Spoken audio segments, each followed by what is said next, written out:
Hey guys, welcome back. So it's been several weeks since I've done an update. I do apologize, but I have spent most of November chasing this blooming white whale.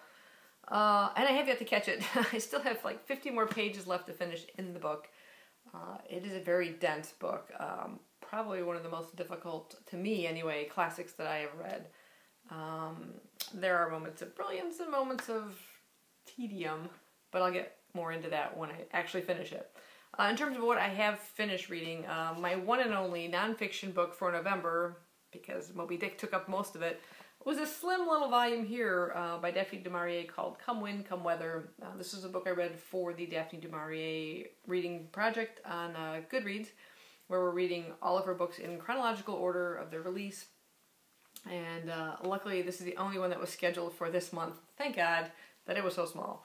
I would say it was just okay. I wasn't, it didn't really feel like her writing to me, maybe just because it was so different being true stories in this case.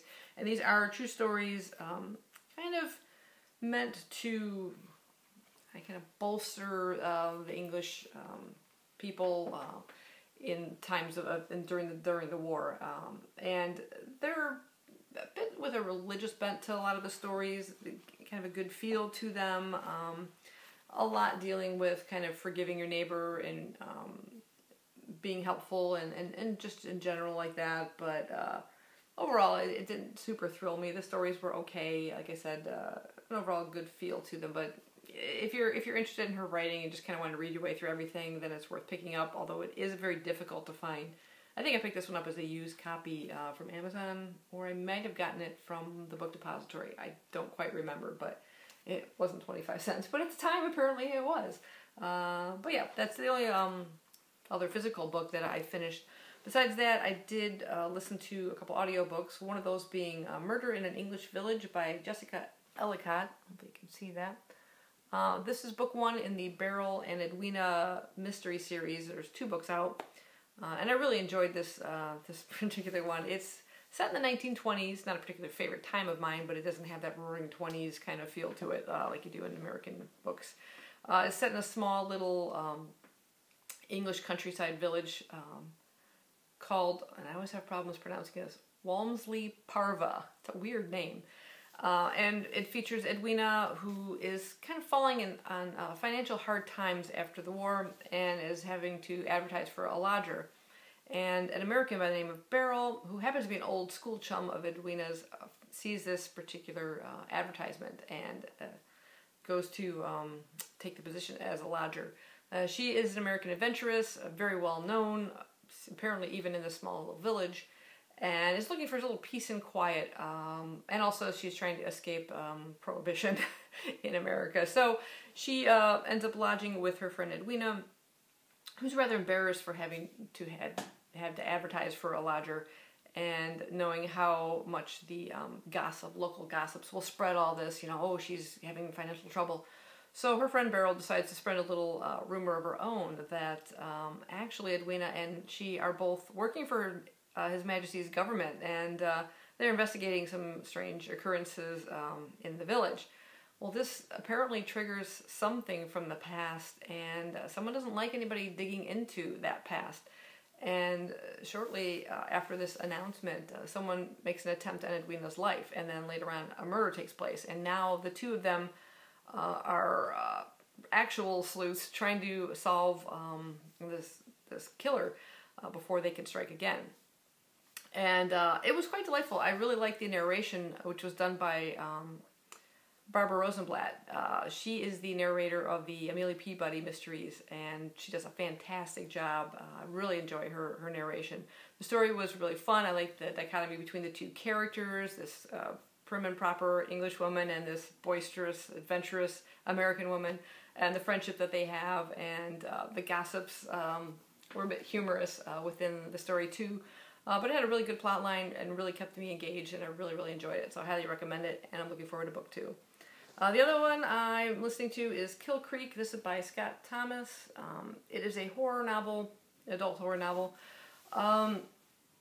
It is okay. I'm just minutes away, literally, from finishing it up. It's about a horror writer, or rather well-known horror writer by the name of Scott McGarver, and he is invited along with 3 other horror writers on Halloween night for an interview that will take place in a house on Kill Creek, the former Finch house, which is rumored to be haunted, and a lot of things had happened over there, horrible things.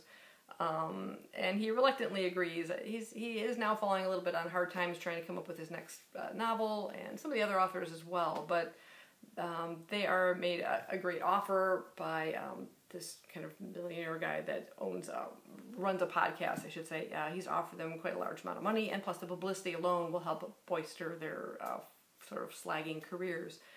It has a really good premise to it. And this particular haunted house type novel doesn't all take place in the house. Once this interview thing is over and a lot of weird things kind of happen there, these weird things seem to follow them back home.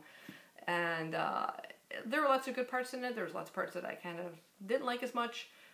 It does get quite violent and descriptive, not only with events that are happening within the house, but events from their past. They all have sort of troubled past that, pardon the pun, come back to haunt them. Yeah, it's a pretty decent book. It wasn't one I'm just overly enthusiastic about it. It's like I said, it's kind of about a 3.5 star for me, and I think it'll probably finish out that way. Apart from that, like I said, the only thing else I've been reading is Moby Dick. I just want to finish this off before I start into anything else. I think through December, I probably will just be taking it easy and reading a lot of manga. I actually have several that I want to get into, which I should have grabbed these beforehand. But I do want to get into some of these Junji Ito ones that I have. With Shiver, this is I think was a bunch of short stories. 9 of his best short stories. Then he also did an adaptation of Frankenstein. I want to get into that. And also, he's got another group of short stories here. Love this cover. So I kind of want to make it a manga month. It's kind of what I did last year in order to kind of catch my Goodreads goal, which I was quite far behind. I think I am that as well this year, and I'm not going to worry about it. If I make it, I make it. I don't really care. I've read some really good books, some really big, huge books. Just really got to sink my teeth into some great stuff this year. So if I make my goal, it doesn't matter. But yeah, I'll talk more about this one when I finish it, and I will see you guys next time. Thanks for watching.